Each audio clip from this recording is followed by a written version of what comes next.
Hi, my name's Dr. Kory Simonson. I'm from the Seattle, Washington area. I'm a psychiatric nurse practitioner. This is my second time coming to Arkana. I've been both to the jungle as well as the Andes Sacred Valley. I can't recommend this place enough when it comes time for you to face your greatest challenges. I don't think it's for everyone. I think it's for the people that are finding themselves saying, I can't live like this anymore, and that they're ready for change. And if you're ready to face yourself, this is the place. What I think is extraordinary and especially important based off of what I do is it's not just the plant medicine itself, it's how you're shepherded and taken care of along the way. It's the community you spend time with. It's the food that you eat, the nature that you're surrounded by,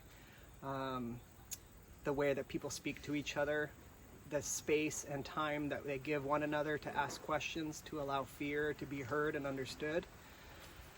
On this trip, I brought with me 3 of my closest friends, one of whom is 72 years old and near and dear to my heart.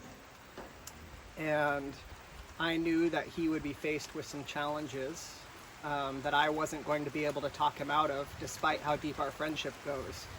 But what I knew is I could trust the facilitators and the shamans and the community here to speak the words that he needed to hear when I couldn't speak them.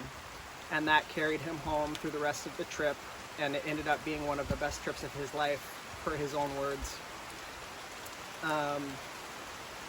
I don't think plant medicine is the answer for anyone and everyone. I think it's for those who are ready to work with it. It's not easy. It will be one of the hardest things you've ever done. But I think picking a place and community where you will be best supported in that mission is as important as the medicine itself. And I highly recommend Arkana for those reasons. Thank you.